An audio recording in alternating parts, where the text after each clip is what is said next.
I'm Mike Norris. My mother calls me Michael and everybody else calls me Nasty. And this is from Rick Colvin. So I'll just read it, and I'll tell a story about it at the end of it, on my own behalf. As you read this, you'll know I couldn't make it, for which I apologise. He's just moved, and Donna had some trouble tracking him down, and he's got an appointment today. I know that QB and Tony Wyatt will be there, and I should have loved to have joined them, and all your other old mates, to help celebrate your 75th. I was thinking the other day of the OCU course I completed in 1989 before taking over 42 Squadron. I can't remember too much about the course itself, that part of the course, but I well recall the many sessions in the Scruss Forest at Morgan and Kinloss, which was excellent practice for when I joined the squadron. I also remember the baby pilot who you christened the Pratt with a hat. He's not here, is he?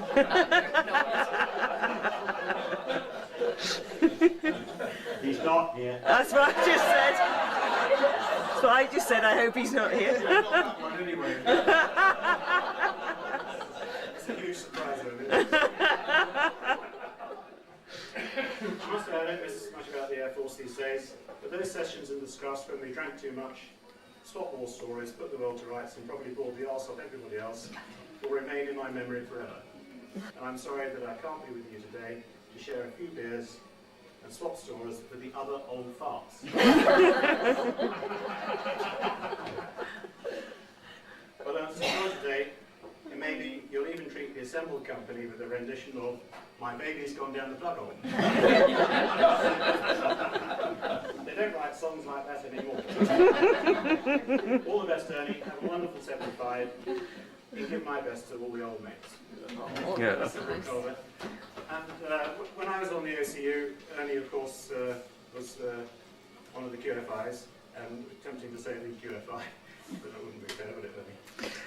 But anyway, he was the display pilot, and he conned me and several other people into forming this crew with him, and the OCU provided a display crew, and we did it for 2 years, and probably 77 to 78, I should think, 30 years ago anyway. And it doesn't seem that long ago, really. And Ernie looks exactly the same now. Shows how well he's walking. But anyway, one day we went into briefing and we were talking about this at dinner the other night, and it was a really dreadful day. It's foggy everywhere in the UK. It's foggy at St Morgan, but just about enough to get off. You could see however many lights, 3 lights or whatever you had to see to get off. So we all go into like landing, waiting for Ernie to make a decision. He says, I've just heard the red arrow, it was for a display at Alton. He said, I just heard the red arrows are going, so we're going. We're an all-weather aircraft, and if we can't go, it'll be the end of the world. So off we went, we took off, and we were due to do a display at Plymouth, and we sort of just put our nose in there, but it was like this, and so we didn't do any more than that. And the weather at Halton was dog shit. I mean, it was dreadful. And an Air Force expression, but not very good.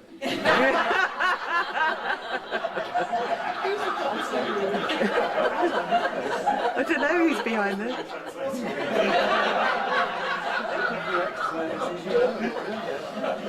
and nobody else was going to display at all. But Ernie said we've come this far, so we're going on. Anyway, we did an ILS approach at Luton, and got in under the cloud, and then felt our way across to Halton, did the display, and actually went back to Leeming because nowhere else in the country was open. And we had a party for 3 or 4 days at Leeming because of weather. So we got airborne every day and tried to get in at St Morgan and shot ILSs till the cows came home. Into quite a long way below precision height. I think we can say that now, really. We didn't get in anyway, and so off we went back to Leeming each night. And on one of these climb-outs, the pressurization failed in the aeroplane. It was one of there were 2 launches at the pack. You threw sonobuoys out of, and 2 of them were pressurized, and one of them had a failure. So Crint, who was the AO, dear-old Crint, got a saucepan from the galley which fitted the hole at the top of this launcher, stuck it in the hole, and that was it. It worked. So we carried on, of course, because we couldn't learn anyway. So, and we actually wrote this into the checklist. The saucepan in position.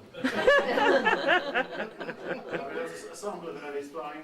He was a brilliant display pilot. He was a brilliant pilot, he was a brilliant bloke, and he was a brilliant captain. He was an example to us all. We've heard it from numerous people today, and I echo every word that's been said. Flying with you, Ernie, was the best I've ever done. And enjoy the rest of your 75th. And we'll come to the 80th. And